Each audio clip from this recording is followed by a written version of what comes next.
यही है मेरा सिद्धांत। पुत्र, तुम्हें यही रहकर यज्ञ की रक्षा करनी होगी। मैंने जो तुम्हें शस्त्र दिए हैं और उनके प्रयोग सिखाए हैं, उनमें आग्नेय और दिव्यास्त्र बड़े प्रबल हैं। राक्षसों की माया इनके सामने मंद पड़ जाती है। गुरुदेव, आप निश्चिंत रहिए। राक्षसों की क्या मजाल जो आपके इस शिष्य के सामने सर उठा सके। तो अपने यज्ञानुष्ठान में देखता हूं। आप निर्भय होकर यज्ञ कीजिए गुरुदेव। तुम जैसे शिष्यों को पाकर ये विश्वामित्र आज धन्य हो गया। आशीर्वाद है मेरा कि राक्षस वध में तुम सफल हो।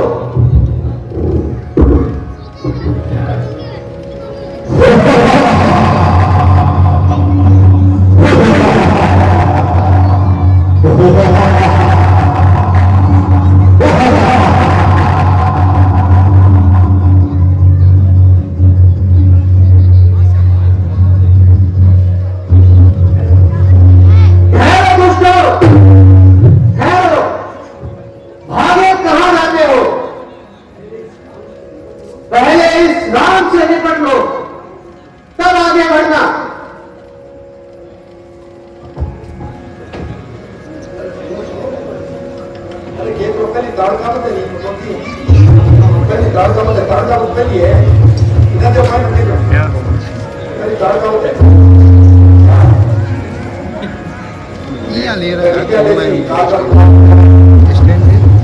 ऑनलाइन।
कृपा करके हमें इसका संपूर्ण सार बताइए। बस ध्यानपूर्वक सुनो। इनके प्रभाव से तुम्हें न कभी थकावट आएगी और न कभी ज्वर सताएगी, न ही तुम्हारे रूप की हानि होगी। सोते समय भी शत्रु तुम्हारा कुछ नहीं बिगाड़ सकेगा। जगत का कोई भी भगवान तुम्हारी समता नहीं कर सकेगा।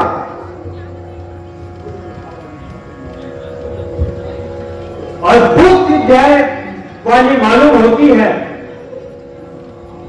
हाँ बस। और सुनो राम, सौभाग्य, सौंदर्य और ज्ञान और चतुराई में तुम्हें कोई पा ना सकेगा। तुम्हारे शत्रु भी तुम्हारे युक्तिपूर्ण उत्तर से सदा हार मानेंगे। तुम्हारा यश दिगांत में इसके प्रभाव से फैलेगा। एक अद्भुत बात और सुनो राजकुमार, इसके प्रभाव से तुम्हें भूख और प्यास कभी नहीं सताएगी। उपकार कुंदेव अनंत उपकार। अब निश्चय ही राक्षस कुल का संहार करने में समर्थ हो सकूंगा। निसंदेह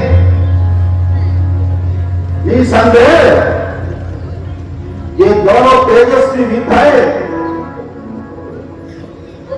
पितामह ब्रह्मा की पुत्रियां हैं। योग्य पात्र को देकर आज मैं निश्चिंत हुआ। आपका यह नाश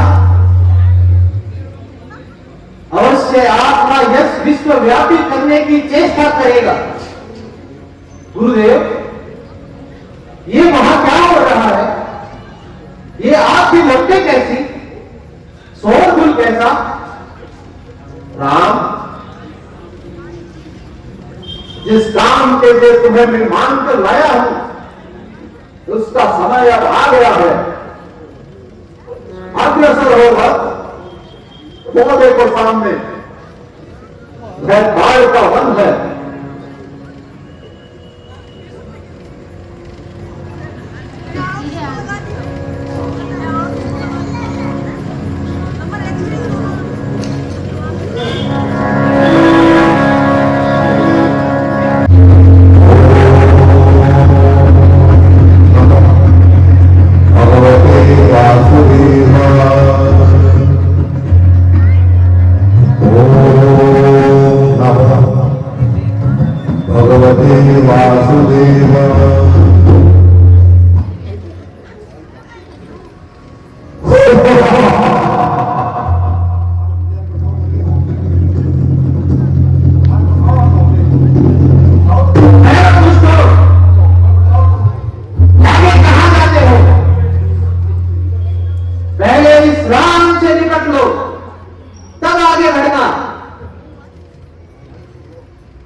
तुम तुच्छ मनुष्य होकर मारीच के सामने बातें बनाते हो। तू नहीं जानता मनुष्य तो हमारा भोजन है। मनुष्य जो तुम्हारा भोजन है वह तुम्हारा काल भी है। ले संभाल अपने को।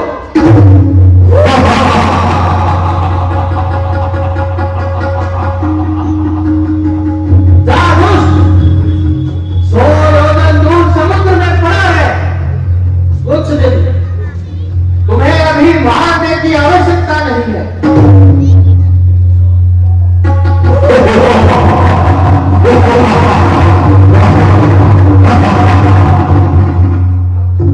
क्या कुछ बनाता है रे? इधर आ। इस जुबान से लड़ेगा तब पता चलेगा तेरे में कितना बल है।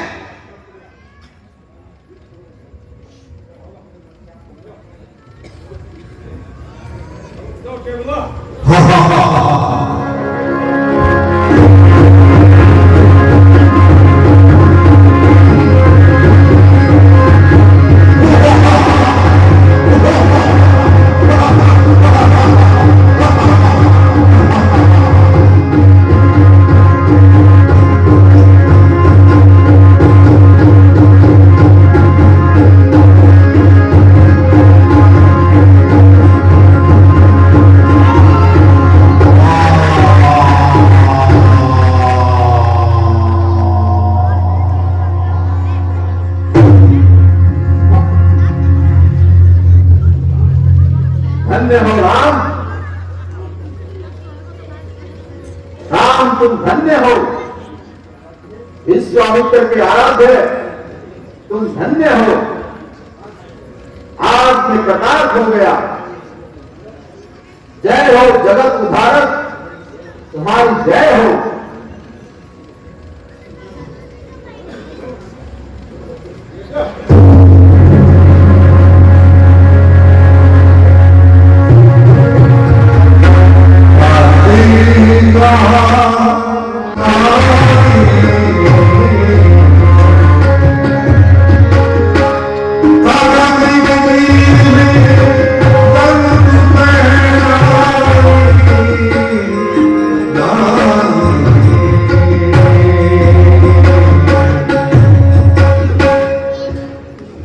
ऋषिवर, ये प्राचीन निर्जन आश्रम किसका है? काफी रमणीक प्रतीक होता है, जैसे यही कुछ दिन रुका जाए। ऐसे सुंदर वन में ऋषि मुनियों के दर्शन नहीं हो रहे। ये प्राचीन आश्रम किसका है गुरुवर? यह आश्रम महर्षि गौतम का है बस, जिन्हें अपनी प्रिय पत्नी अहिल्या के साथ किसी समय इस आश्रम में निवास करते थे। फिर क्या हुआ गुरुवर? वही सुनाता हूं तुम्हें वक्त। महर्षि गौतम की अनुपस्थिति में एक दिन देवराज इंद्र गौतम जैसा वेश बनाकर आया और अहिल्या से रमन की इच्छा प्रकट की। अहिल्या पति पति को पहचान गई, फिर भी उसने दुष्ट स्वामी से रमन किया और उसका फल भी उसे उसी समय मिला। क्या फल मिला गुरुवर? फल यह मिला कि उसका सारा तप और तेज उसी समय क्षीण हो गया। इधर जो ही इंद्र कुटिया से निकला, सामने गौतम आ गए। ऋषि ने उसे पहचान लिया और उसके पाप को भी जान लिया और क्रोधित होकर बोले, अरे देवाधन, स्वर्ग के पूज्य भोगों को छोड़ तू जिस नरक की ओर झुका है, भाई नरक संसार के फल तेरे शरीर में पड़ गए। तेरे जैसे कामी के लिए यही उचित दंड है। महर्षि ने उपयुक्त ही श्राप दिया। वासना शक्त की अंत में यही दशा होती है। फिर अहिल्या के प्रति ऋषि ने क्या व्यवहार किया गुरुवर? ऋषि ने कुटी में प्रवेश किया और उन्होंने अहिल्या को उसी हालत में देखा। वह मृतक तुल्य हो रही थी, उसके शरीर में कोई हलचल नहीं थी, फूल सा चेहरा मुरझा गया था। पश्चाताप की अग्नि में वह जल रही थी। उसे देखकर ऋषि ने केवल इतना ही कहा, अरे दुष्टो, विश्वासघातिनी, तू जब इसी अवस्था में पड़ी है और मुक्त होने का मात्र एक ही उपाय है, पश्चाताप। जब यह पूर्ण होगा, दासरथी राम के कर्ण स्पर्श से तब तेरे पाप नष्ट होंगे और फिर मेरे साथ रहने योग्य हो जाएगी। इतना कहकर महर्षि ने इस आश्रम का त्याग कर दिया। वत्स राम, जाओ, इस कुटिया में अहिल्या को जल स्पर्श करो, जिससे पुनः उसमें दिव्य तेज का संचार हो जाए। देखो, वो देखो राम, सामने एक सफेद पत्थर सा इस कुटी में पड़ा है। वही अहिल्या है। जीवित होते हुए भी मस्तक और जड़वत है। आओ भक्त, अपने पवित्र चरणों से इस अभम मार्ग का उद्धार करो। जैसी आज्ञा आर्य।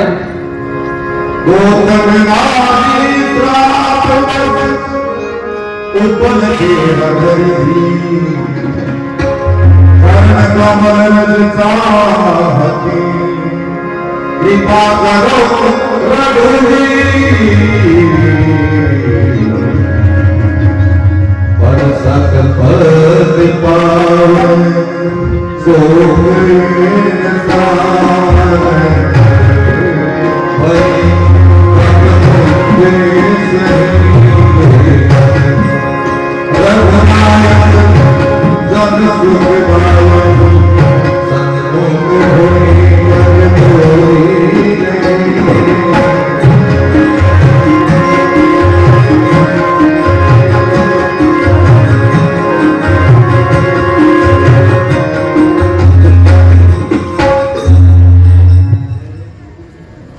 जय जय त्रिगुणपति राम, आपकी जय हो।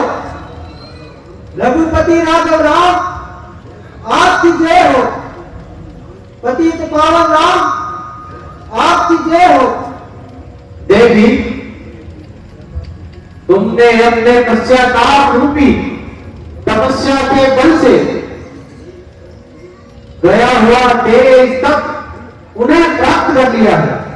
जाओ, अपने पति की सेवा में उन्हें सुखी कर मुक्ति की अधिकार मिले, यही मेरा आशीर्वाद है। जो आज्ञा मेरे इष्ट देव, जो आज्ञा मेरे उदाहरण, मेरे कारक जो आज्ञा। तेरी बात